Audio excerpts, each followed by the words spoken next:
Next heading is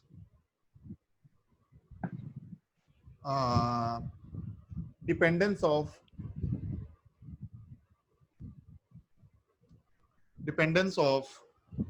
EMF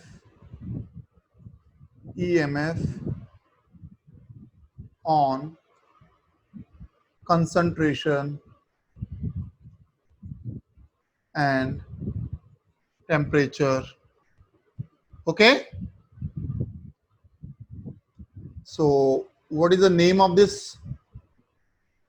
So that is known as Nernst. Okay, NERNST, Nernst equation.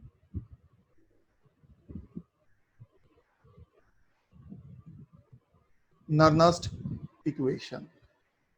Okay, and this is one of the most important topic. This is one of the most important topic. Okay, clear है बेटा? 3 marks का numerical, 3 marks सिर्फ इस question, इस एक topic के ऊपर आएंगे आपके. ओके, तो ध्यान में रखना, इस इक्वेशन को लिखने के लिए आपको एक मेटल के बारे में पता होना चाहिए जिसके बारे में ये इक्वेशन लिखी जा रही है. ओके, वो मेटल को हमने रिडक्शन की फॉर्म में लिखना है. फॉर एग्जांपल मान लो N पॉजिटिव है तो N इलेक्ट्रॉन लेगा ना, तब जाके वो मेटल हमारी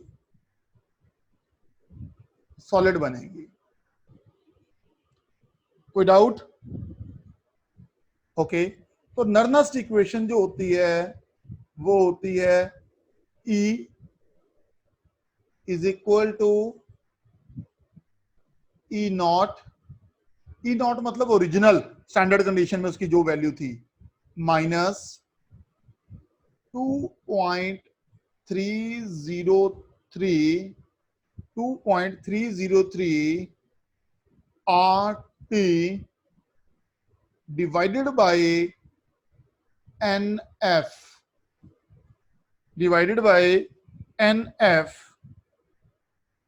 okay, log of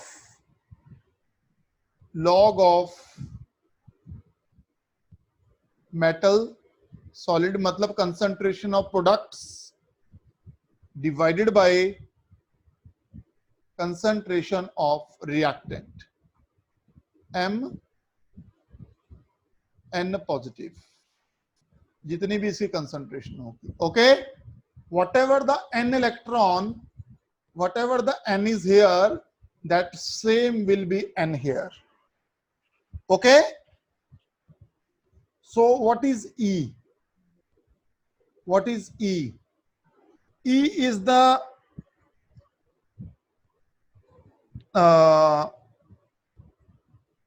EMF of the cell at given time. Okay, MF of cell at given time.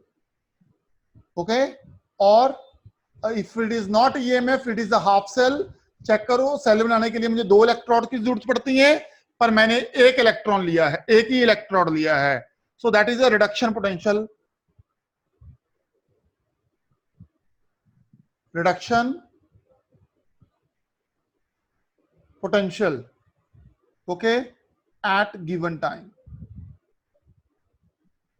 तो मतलब आप किसी भी टाइम के ऊपर अपना रिडक्शन पोटेंशियल चेक कर रहे हो, अगर सिंगल है. ओके, अदरवाइज कई बार हम यहां पे लिखते हैं ई ऑफ सेल. ये सेल नहीं है, ये हाफ है. ओके, तो वो भी मैं बताऊंगा हाफ को कैसे लिखना है. अभी के लिए आप ध्यान बस चीजें समझो क्या क्या है. ई नॉट, तो ये हो गया आपका स्टैंडर्ड रिडक्शन पोटेंशियल, रिडक्शन या EMF of the cell, standard EMF of the cell. Okay, तो इसको क्या निकालते हैं? Standard EMF of the cell. Okay, R क्या हो गया आपका? That is your gas constant.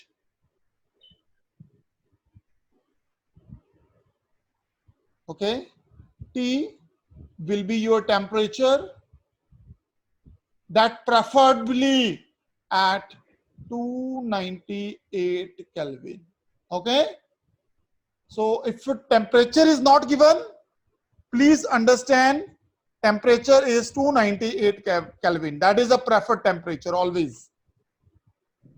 N is equal to number of electron involved.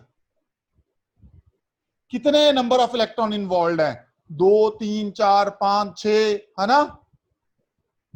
उसके बाद what is F? F is the Faraday's law,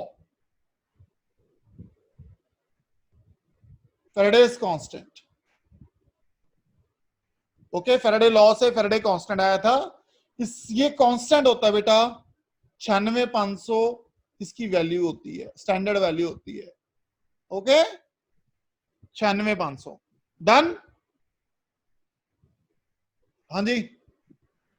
अगर मैं वही बता रहा हूं, आर की वैल्यू होती है 8.314, टेम्परेचर मैंने 298 केल्विन ले लिया.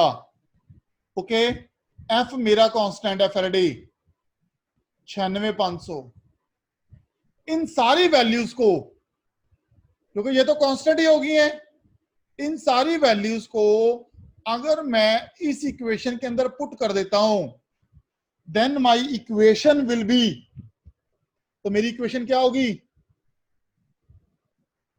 E is equal to E naught minus 0.0591 divided by n log of concentration of metal solid divided by concentration of metal N positive. Okay, metal N positive. अब एक बात और इंपॉर्टेंट है, वो क्या है? वो ये है कि जितनी भी सॉलिड चीजें होती हैं, जितनी भी सॉलिड चीजें होती हैं, उनकी जो टोटल कंसंट्रेशन है वो हम 1 मान के चलते हैं. ओके, तो जितनी भी हमारे पास सॉलिड चीजें होंगी उनकी कंसंट्रेशन कितनी मानेंगे हम लोग? 1 मानेंगे. तो इसको मैं रिवाइज करके क्या लिख सकता हूं फिर? E is equal to E naught minus 0.0591 divided by N log of 1 by concentration of M N positive ions. Okay, so please note that this is important. Please also note that sometimes they vary temperature. If they vary temperature, then you have to use this equation. Okay, if temperature is 298 Kelvin, the other things will automatically constant. Then you will use this equation. Okay, कोई doubt? Jaspreet? No, sir. Sure? Okay. अनुराग, आपको कोई doubt? Alright, फिर मैं रब कर रहा हूं इसको. चलो, अब एक बात समझो. ओके, मान लो मैं सेम लिख रहा हूं कॉपर के लिए. Copper 2 positive, okay, gain 2 electron, convert to copper solid.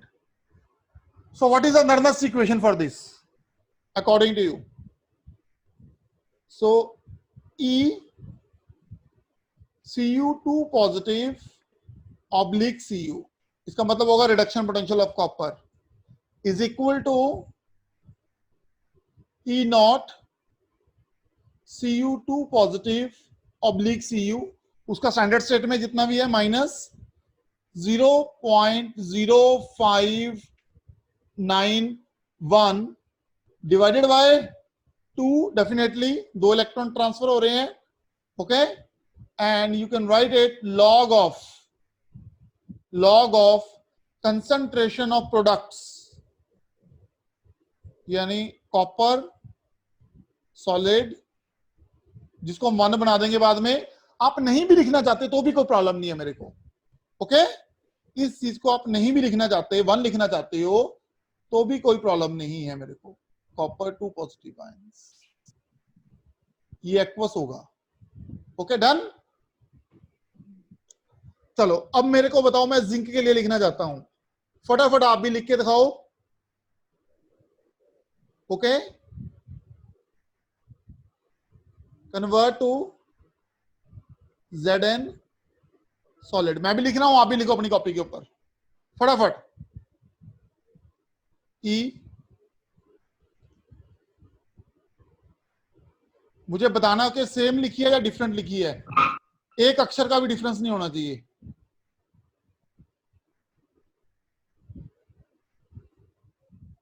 Minus 0.0591 divided by 2 log of zinc solid divided by zinc 2 positive ions, okay. मान लो ये इक्वेशन नंबर 1 है, ये मेरी इक्वेशन नंबर 2 है, ओके। आप मेरे को खुद बताओ, मैंने एक सेल बनवाया था आपसे, जब जिंक और कॉपर का मैं अगर मिक्स बनाता हूं तो उसको हम ये लिखते हैं जो स्पॉन्टेनियस है, ओके, जिसमें जिंक ऑक्सीडाइज होता है या एनोड है। अगर मैं इस सेल की ईएमएफ निकालता हूं, ई ऑफ सेल निकालता हूं, तो that is E of cathode क्या है, copper, minus E of zinc, okay. ऐसे लिखा जाएगा, इसका मतलब पहले कॉपर आएगा फिर जिंक आएगा। तो अप्लाई, सब्ट्रैक्ट करो इक्वेशन 2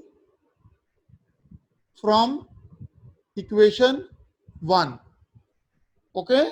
2 को 1 में से माइनस कर दो, ओके। तो करके देखो क्या बना, फटाफट बताओ मेरे को। E Cu2 positive oblique Cu minus E Zn2 positive oblique Zn is equal to E naught Cu2 positive oblique Cu minus E naught Zn2 positive oblique Zn, okay. पहले तो मैंने इन्हीं को माइनस कर दिया, इनको मैंने ब्रैकेट में डाल लेता हूं, ये लो, ये लो। अब जो पीछे वाली 2 टर्म्स बच गई हैं, जिनमें से माइनस 0.0591 डिवाइडेड बाय 2 कॉमन आ रहा है मेरे पास, ओके। मैंने माइनस कॉमन ले लिया है, इसका मतलब पिछले वाले ऑर्डर में कोई चेंज नहीं आएगा। क्या बनेगा जी, लॉग ऑफ 1 अपॉन, मैंने 1 लिख दिया, इसको अब नहीं लिखना ना लिखो, चलो कोई चक्कर नहीं है। पहले क्या आएगा, copper solid divided by copper 2 positive, minus log of zinc solid divided by zinc 2 positive, इनकी कंसंट्रेशन आ गई। ओके, ये हो गया क्लोज। क्लियर? इसको मैं लिख सकता हूं, ये एक सेल है कैथोड माइनस एनोड, ये भी एक सेल है पर नॉट के साथ, दोनों नॉट है ना, स्टैंडर्ड है दोनों, स्टैंडर्ड माइनस स्टैंडर्ड स्टैंडर्ड, तो ये भी क्या बन गया, ई नॉट ऑफ सेल, ये बन गया माइनस 0.0591 डिवाइडेड बाय 2। ओके, अब आपको पता है ना log A minus log B क्या होता है, log A minus log B is equal to log A upon B. Okay, तो इसका मतलब वो नीचे आ जाएगा और इक्वेशन क्या हो जाएगी, रीशफल हो जाएगी। मैं थोड़ा सा शॉर्टकट मार रहा हूं, नहीं समझ में आएगा मेरे को बता देना। कॉपर सॉलिड, इसके साथ आएगा Zn2 positive divided bye copper 2 positive Zn solid. Okay okay,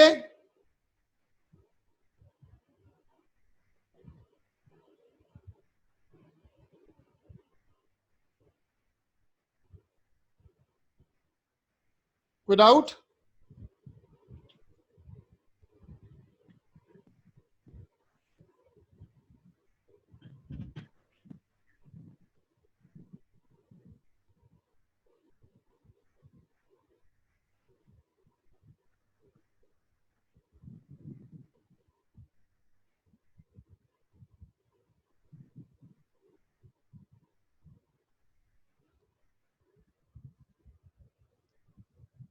next,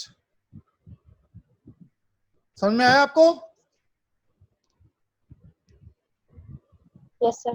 बस इसको 1 कर दो तो आपके पास नर्नस्ट इक्वेशन क्या बन गई पूरे सेल के लिए, E of cell is equal to E naught of cell minus 0.0591 divided by जितने नंबर ऑफ इलेक्ट्रॉन इन्वॉल्व है यानी 2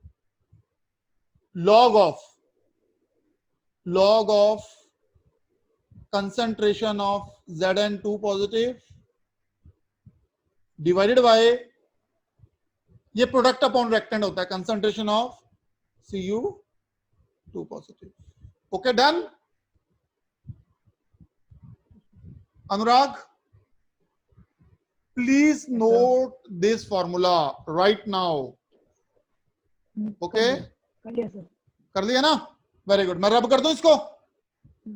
नहीं, मैं रब नहीं करूंगा, I want to show you something. Okay, अब मान लो मैंने आपको ऐसे सेल दे रखा है। Okay, I have given you a cell like this. Okay, ऐसे मैंने आपको सेल दे रखा है, मैं बोलता हूं इसके लिए नर्नस्ट इक्वेशन लिखो जी, इस सेल के लिए नर्नस्ट इक्वेशन लिखो। ओके, तो आप क्या करोगे, आप पहले लिखोगे जिंक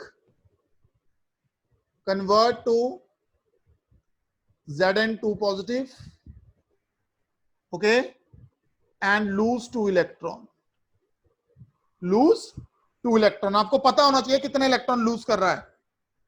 फिर आपको पता ये तो ऑक्सीडेशन होगी, ओके, एनोड है। अब copper 2 positive gain 2 electron and convert to copper. Okay, अब इंपॉर्टेंट है, अब क्या इंपॉर्टेंट है कि आपने ये 2 इलेक्ट्रॉन्स को कैंसल आउट करना है, ये 2 इलेक्ट्रॉन को कैंसल आउट करना है, तो इसको हमेशा सेम बना के करना है। ये सेम हो भी सकते हैं, ये डिफरेंट भी हो सकते हैं, बट जितने आप इनको सेम बना के काटोगे उतने इलेक्ट्रॉन आपने यहां पे लिखने हैं इक्वेशन के अंदर। ओके, तो अब आपका क्या आंसर आया? Zinc plus copper 2 positive convert to Zn2 positive plus copper. अब यहां पे अगर मैं देखूं कंसंट्रेशन ऑफ प्रोडक्ट्स, तो कंसंट्रेशन ऑफ प्रोडक्ट्स कितनी होगी? जिंक 2 पॉजिटिव, मतलब जिंक की divided by concentration of reactant कितनी होगी? कॉपर 2 पॉजिटिव की। बाकी दोनों क्या हो गए? 1 हो गए हैं। और यही चीज देखो यहां पे डायरेक्टली आप अप्लाई कर सकते हो। समझाई बात? समझाई बात? हाँ जी सर। गुड, चलो that's all for today. Okay, तो कल हम मिलते हैं। डन। कल मैं आपको प्रैक्टिस के लिए प्रॉब्लम्स दूंगा, ठीक है? तो इसी टाइम के अंदर, जितना टाइम आपको मिलेगा 1 घंटा, उसके अंदर आप मुझे प्रॉब्लम सॉल्व करके दोगे सारी। डन? चलो, ओके बेटा, टेक केयर।